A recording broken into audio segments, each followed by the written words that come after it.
Hello and welcome back to the channel. My name's Tim, and in this video we're going to be looking at 10 facts on the Resident Evil Outbreak series. If this is your first time here, I make videos on reviews and retrospectives and the occasional feature like this one, so be sure to hit the subscribe button and ring the bell icon to make sure you're aware of the next upload. Resident Evil is a wonderful franchise with a vast amount of characters and a huge amount of lore. Some of the facts have been taken from the Resident Evil Mythology, written by the Batman. I highly recommend any Resident Evil fan to take a look. I'll put a link in the description. Resident Evil Outbreak tells the stories of 8 survivors of Raccoon City. If, like me, you're a fan of the original Resident Evils 2 and 3, then Outbreak expands on its lore by revisiting some of the locations found in those games, as well as expanding the city. So with the introductions out of the way, here are the 10 facts on Resident Evil Outbreak.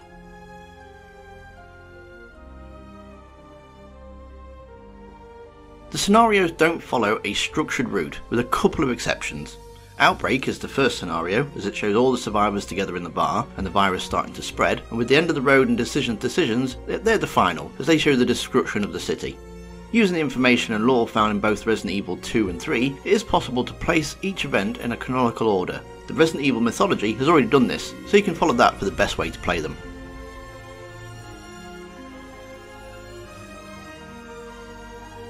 The playable character Kevin is an RPD officer who also wears the same uniform as Leon Kennedy. Notes found in the game show that he applied and failed to join STARS, and that he is a borderline alcoholic who's close to being banned from the bar at the start of the game for, ironically, causing trouble.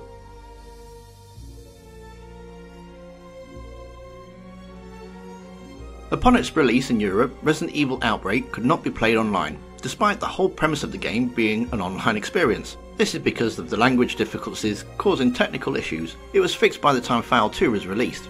The game was truly ahead of its time.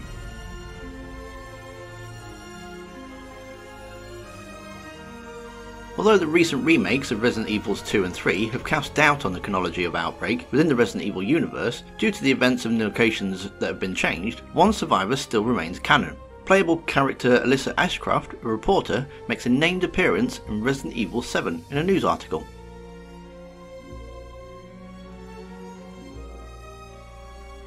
For anybody that watches me play this game on my Twitch channel, Wednesday and Friday nights, knows that I hate flashback scenario. Not only does it seem out of place with the rest of the game, by this I mean you have made it out of the city to this hospital, then you have to go back into a zombie infested city, it just seems a little silly. Plus, it has an invincible axe-wielding maniac that always seems to come after me. So if you're just starting out or you're doing a canon run and you haven't unlocked other scenarios, you don't actually have to endure this torture. Just hang around near the starting area until the bridge collapses, and then you can leave by an alternate bridge for an alternate ending.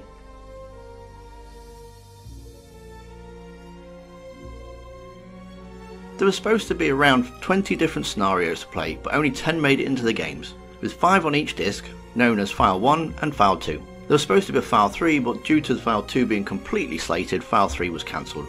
Bonus characters from these scenarios can still be found in the game, and they can be played with using cheats.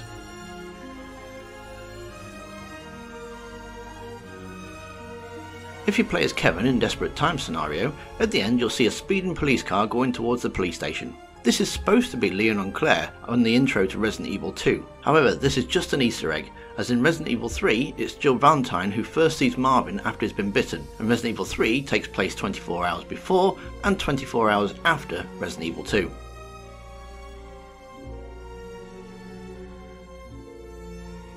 Resident Evil Outbreak didn't support voice chat, which is a bit of a problem if you're trying to work within a team to survive. Opting to keep players in the moment so games didn't descend into screaming matches or abuse, Resident Evil Outbreak had an ad-lib system. Pressing a direction on the gamepad would have the character speak. Go here, help me, thank you, that sort of thing. But also, if you press the dedicated ad-lib button at certain points by the right characters, hidden story elements would be revealed, such as Umbrella funding the Raccoon City University, or that it was Yoko that had direct influence in developing the T-virus. However, these little gems of story lore were not included in the PAL versions of the game.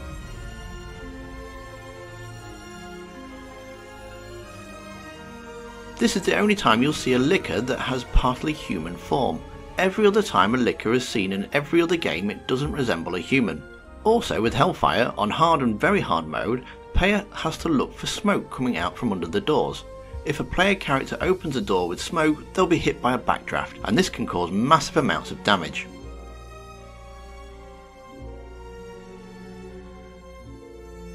Capcom shut down the American servers for Outbreak on December the 31st, 2007, and the Japanese servers on the 30th of June 2011, ending the official online capabilities. But that hasn't stopped the fans. If you've never got a chance to play these games online, then you really should. A Google search can get you set up, and when playing alongside the original Resident Evils of 2 and 3, the world of Resident Evil really opens up, and even more citizens fight for their survival in the zombie-infested Raccoon City. Have you played online already? Are there more facts that you have that you want to share with others? Let me know in the comments. If you've enjoyed this video and might be a little unsure of the canon of the Resident Evil series, I made a video trying to explain it, and that's on the screen now, so please check it out. Big thank you to my patrons and their support, and if you'd like to support the channel just like them, hit the subscribe button and give it a thumbs up. Links to my social are in the description, and until next time, thank you for watching.